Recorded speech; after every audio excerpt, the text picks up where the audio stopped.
Before evil took shape, before the serpent slithered into Eden, before the very concept of darkness, there was him.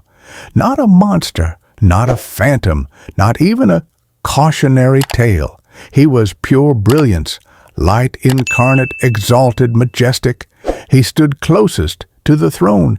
He sang the melodies that wove the fabric of creation, and for a time his name sparked awe in every angelic heart. But perfection is fragile.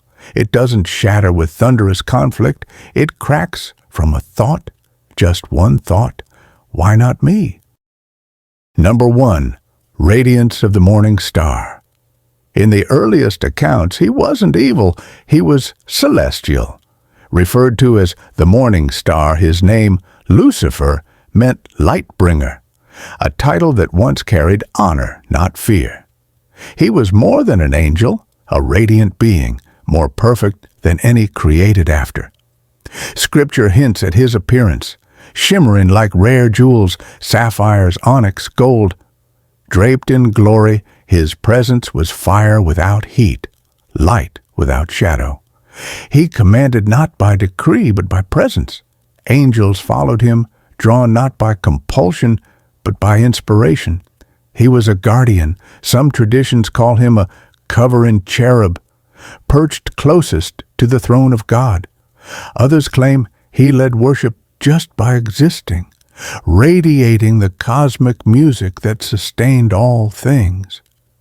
And in that sacred harmony, he was integral to creation's heartbeat. Number 2, a subtle shift. All seemed flawless until it wasn't. There was no cosmic battle or dramatic cry. His fall began not with a shout. It began in silence. His brilliance drew admiration, trust, elevation. Yet beneath the perfection, a question quietly formed. Why not me? Why shouldn't he be first? Why must creation revolve around a single will? These thoughts began as whispers, nestled between duties and devotions. No one noticed it, not even him. He still sang, he still stood before the throne. But the axis of his loyalty had shifted. It was no rebellion in armor. It was rebellion of the mind, the first spark of pride.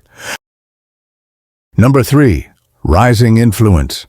Pride, in theological tradition, is often described as the gateway to all sins, and it was his downfall. His danger wasn't brute strength, it was subtlety. He was calm, serene, like still water with fire beneath.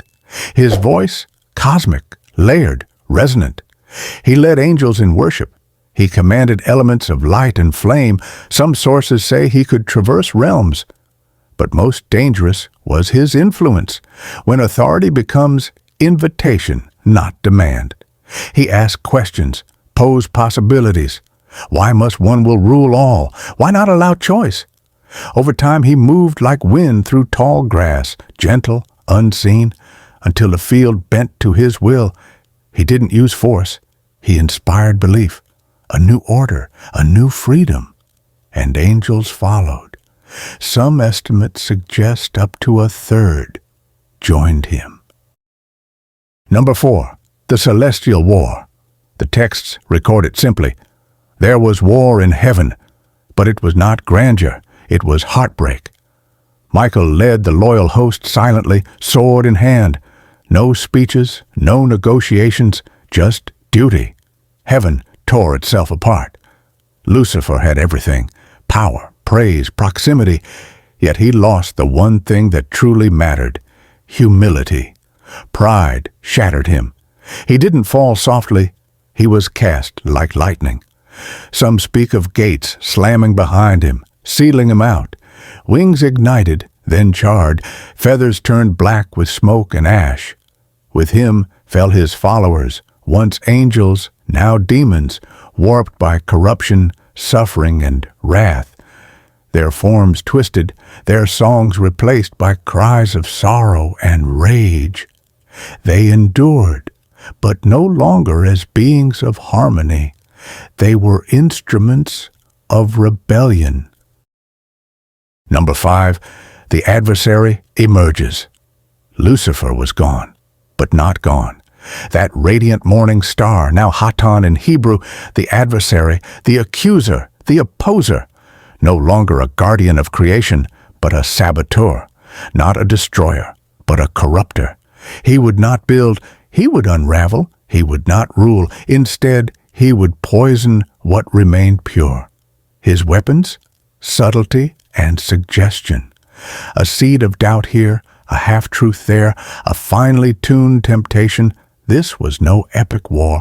It was a silent campaign of whispering, a perfectly timed question, a chord of doubt gently struck.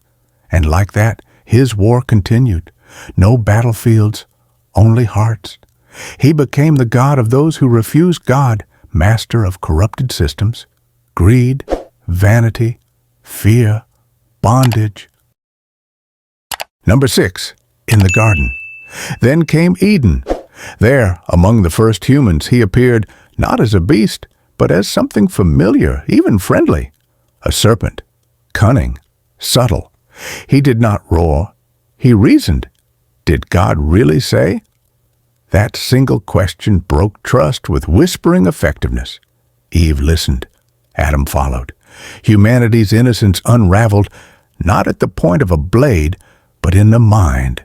Shame entered. Trust shattered. They were expelled, and the seed of rebellion on earth was sown. Lucifer could no longer return to heaven, but he no longer needed to. Eden became his battleground, earth his domain. His influence grew, weaving through humankind via systems and desires, turning divine order into hollow counterfeit, twisted worship, transactional righteousness. He redefined obedience, not by divine alignment, but contract. This was the core of temptation. Does Job serve God for nothing? Not because of hatred, but because of rationale. It wasn't about fire. It was about freedom. He asked, what if you could bypass suffering and still be rewarded? Number 7, clash with the Redeemer. In Scripture, the greatest clash isn't swords, it's high stakes of identity and purpose. When Jesus was tempted in the desert, he faced not a beast, but a whisperer. If you're the Son of God, it wasn't power he sought, but identity and allegiance. He answered with Scripture, unbending, resolute. He did not just refuse, he reclaimed obedience. Satan's final twist? He saw the cross as defeat, but it was anything but. The resurrection shattered the dominion of death and darkness. The tomb became a portal, not a prison. 2 lights. One fell inward on pride and rebellion. The other spread outward through sacrifice and redemption. One grasped for throne. The other embraced suffering. And the contrast couldn't be sharper. Number 8, final judgment. Yet centuries later, prophecies speak of a return not for mercy but for judgment. He will appear unveiled, no more masks or whispers. He comes to test, to deceive, to shake foundations one last time. But this final moment is not a fight, it's a sentence. His influence stripped, his voice silenced, his intellect emptied. No more tempter, no more adversary. The echoes remain, but the power is gone. This is the legacy of pride.